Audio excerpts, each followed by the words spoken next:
John किस्मत का बोरा, presented by Kalpana story book. कभी कभी जिंदगी हमें ऐसी जगह ला खड़ा करती है जहां उम्मीद भी थक जाती है और किस्मत खुद इंसान से पूछती है, अब क्या करेगा तू। आज की कहानी ऐसे ही एक आदमी की है जिसने कूड़े के ढेर में किस्मत का बोरा पाया, पर असली खजाना उसे तब मिला जब उसने अपने भीतर की सच्चाई खोजी। नमस्कार दोस्तों, मैं हूं तन्मय चौधरी और आप सुन रहे हैं कल्पना स्टोरी बुक, जहां हर कहानी सिर्फ सुनाई नहीं जाती, महसूस की जाती है। तो आइए शुरू करते हैं आज की भावनाओं से भरी कहानी, जॉन किस्मत का बोरा। एक ऐसी यात्रा जो इंसान को लालच से लेकर मोक्ष तक ले जाती है। शहर के किनारे जहां कूड़े के ढेर पर भी लोग उम्मीद ढूंढते हैं, वहीं एक आदमी रोज सुबह कुछ तलाश करता था। उसका नाम था जॉन। फटी हुई शर्ट, पुराने जूते और थकी हुई आंखें उसकी पहचान थीं। लोग उसे कबाड़ी कहते थे, बच्चे मजाक उड़ाते थे, पर वो चुप रहता था। उसे अब अपनी आवाज पर भी भरोसा नहीं रहा था। जॉन की पत्नी माया सालों पहले बच्चों को लेकर चली गई थी। गरीबी और बीमारी ने उनका सब्र तोड़ दिया था। जाने से पहले उसने कहा था, अगर कभी लौटो तो मुझे मरा हुआ समझ लेना। उस दिन से जॉन की मुस्कान भी मर गई थी। वो हर सुबह बोरा लेकर निकलता, कूड़े के ढेरों में डिब्बे, बोतलें और रद्दी तलाशता।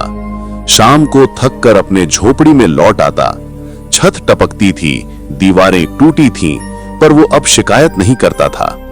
उसका एक एक दिन एक सी भूख और एक सा दर्द लेकर गुजरता। एक बरसाती रात जब हवा में सन्नाटा था, उसे सड़क के किनारे एक साफ सुथरा बड़ा बोरा दिखाई दिया।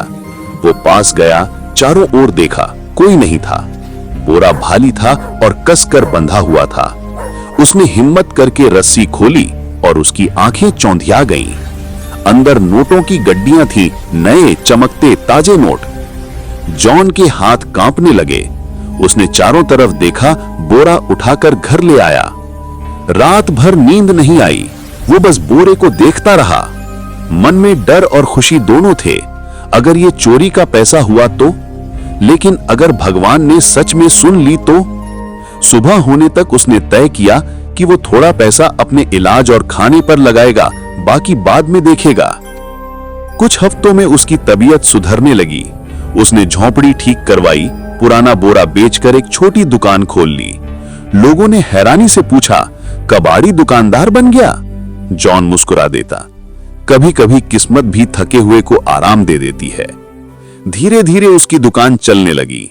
जॉन साफ सुथरा रहने लगा, लोगों से बात करने लगा। जो पहले उसे ताने मारते थे, अब उससे उधार मांगने आने लगे।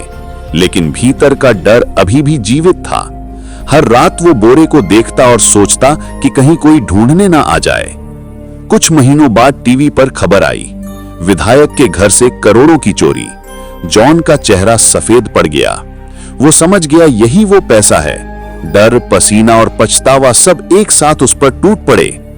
उस रात उसने पहली बार जोर से रोया, बोरा, भगवान, अगर तूने मुझे आजमाने के लिए भेजा था तो मैं हार गया। अगले दिन भी वो दुकान पर गया, पर मन शांत नहीं हुआ। ग्राहकों के चेहरे उसे ऐसे लग रहे थे जैसे सब जानते हों कि उसका पैसा चोरी का है। उसने तय किया कि अब वो इस पैसे से किसी की भलाई करेगा ताकि गलती कुछ कम लगे। जॉन ने गांव में एक टूटी मस्जिद की मरम्मत करवाई, अनाथ बच्चों के लिए कपड़े खरीदे और गरीबों को दवा दिलाई। लोग बोले, जॉन भाई ने कमाल कर दिया। जॉन ने कहा, जहां जरूरत ज्यादा होती है वहीं से मदद आती है। धीरे धीरे उसका नाम गांव में फैल गया। अब लोग उसे इज्जत से जॉन भाई कहने लगे।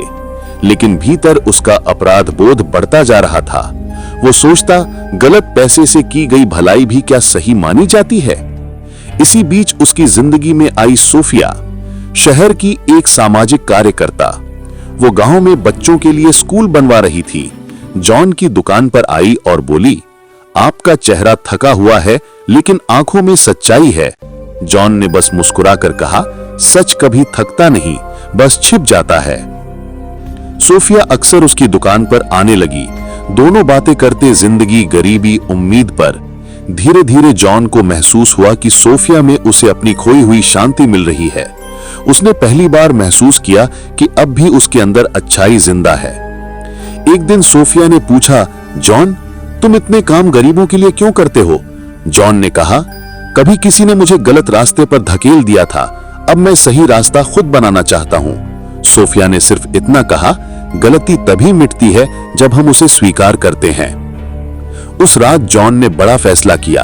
अगले दिन वो उस बोरे का बचा पैसा लेकर गांव के स्कूल चला गया। उसने सोफिया से कहा, यह स्कूल अब तुम्हारा नहीं, हमारा होगा। इसमें वो पैसा लगेगा जो पाप बन गया था, अब इसे पुण्य में बदलना है। सोफिया कुछ देर तक चुप रही, फिर बोली, पैसे का पाप नहीं होता जॉन, नीयत का होता है। अगर तुम्हारी नीयत अब साफ है तो ये सबसे बड़ा सुधार है। जॉन ने सारा पैसा स्कूल और अनाथालय में दे दिया। हफ्तों बाद उस स्कूल का उद्घाटन हुआ। बच्चों की हंसी, तालियों की गूंज और जॉन के चेहरे पर सुकून की लकीर। उसी दिन उसने वो पुराना बोरा उठाया और नदी में बहा दिया। नोट पानी में तैरते रहे जैसे किसी पाप की राख बह रही हो। वक्त गुजरा। जॉन की दुकान अब गांव की पहचान बन गई थी। सोफिया शहर लौट गई, लेकिन हर महीने उसका पत्र आता, यहाँ के बच्चों को आपकी कहानी सुनाई जाती है।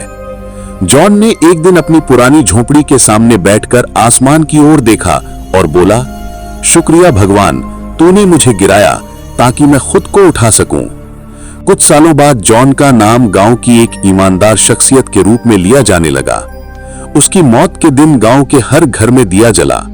बच्चे बोले, जॉन भाई ने हमें सिखाया कि अमीरी पैसे से नहीं, ईमान से होती है। उसके जाने के बाद सोफिया फिर गांव आई। उसने स्कूल की दीवार पर एक पट्टिका लगवाई, ये स्कूल उस आदमी की याद में है जिसने गलत पैसे से सही इंसान बनने की कीमत चुकाई, जॉन।